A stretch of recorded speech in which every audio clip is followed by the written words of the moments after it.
no Brasil. A gente vinha reduzindo o número de mortes de 2014 até 2020. Surpreendentemente, a gente voltou a crescer. Por que surpreendentemente? Porque a gente estava num período de pandemia. E num período de pandemia em que as pessoas estavam em casa, boa parte das pessoas não estavam se expondo ao trânsito, então nós imaginávamos que esse número iria cair drasticamente, né? Se você não tem a exposição ao risco, você não tem o risco de fato e a morte. E no entanto, infelizmente, a gente voltou a crescer no número absoluto. E o que a gente percebe analisando hoje os dados é exatamente porque ruas mais vazias também criou-se, né, uma ideia de que o excesso de velocidade ele era mais permitido, então as pessoas acabaram abusando mais.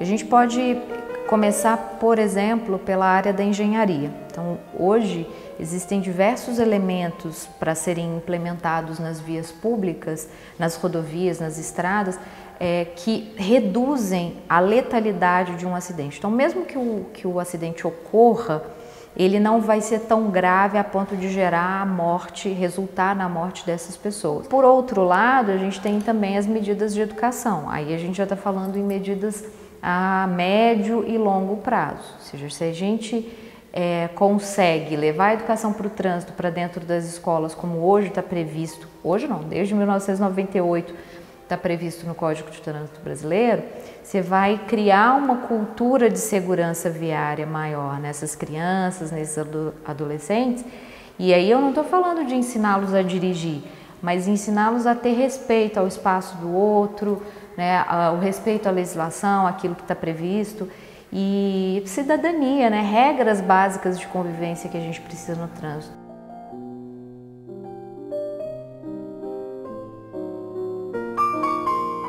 Então, se a gente tem a educação de base ali nas escolas, preparando esse indivíduo mais para o lado da cidadania, do respeito, quando ele chega aos seus 18 anos, ele passa por um processo de formação mais adequado, né, mais dentro daquilo que é necessário para uma convivência boa no trânsito, depois de ser motorista, ele vai receber essas informações ao longo da sua vida ali pelas campanhas educativas. Então você fecha um ciclo de educação aí. A gente precisa se deslocar e o trânsito é um espaço de deslocamento. Basicamente deveria ser o espaço para eu poder sair de um local e ir até outro, se deslocar e ponto, acabou. Só que não tem como a gente deixar em casa, né, todas as nossas frustrações, o nosso cansaço, o chefe que está ligando, ainda mais hoje com as redes sociais e com o WhatsApp, enfim, com tudo nos demandando muito tempo. Então a gente começa a dividir aquele tempo que deveria ser focado na condução do veículo com outras coisas, com outros pensamentos. O Sr. Walker possui um automóvel e se considera um bom motorista. Mas, quando ele pega no volante, acontece um fenômeno estranho. O Sr. Walker se deixa levar pela forte sensação de poder. Sua personalidade muda completamente. E de repente ele se transforma em um monstro incontrolável, um motorista diabólico. O Sr. Walker é para o Sr. Wheeler um motorista.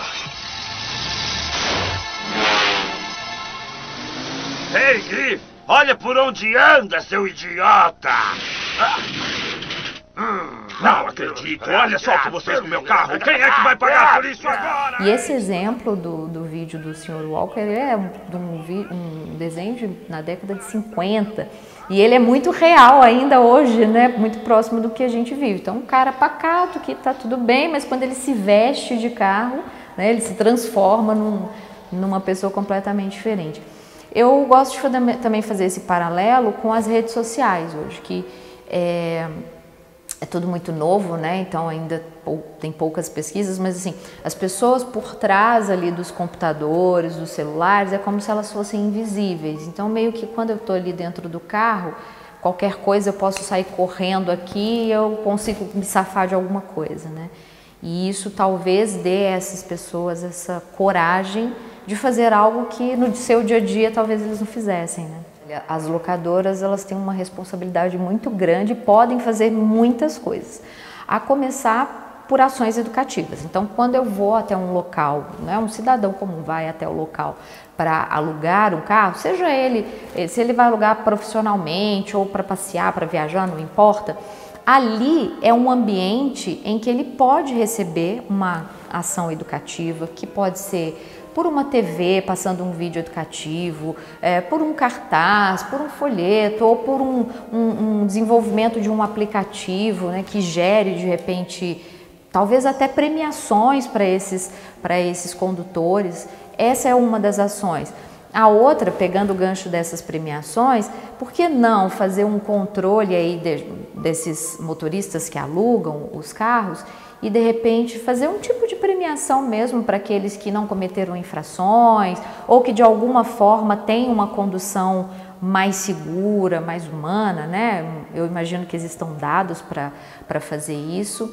E uma outra, quando a gente conversou antes, né, eu fiquei pensando em algumas ações, mas que eu acho que seria bastante interessante, fica aqui uma dica, uma ideia, né, é que por que não as locadoras contribuírem para levar a educação para o trânsito nas escolas, de repente apoiando um projeto. Não precisa ser um projeto tão grandioso assim para levar a educação para o trânsito para todas as escolas, mas se cada um de repente adotasse, por exemplo, uma escola e contribuísse para que algum profissional ou de repente até uma instituição mesmo que fizesse uma parceria com algum órgão de trânsito para poder levar a educação para dentro das escolas.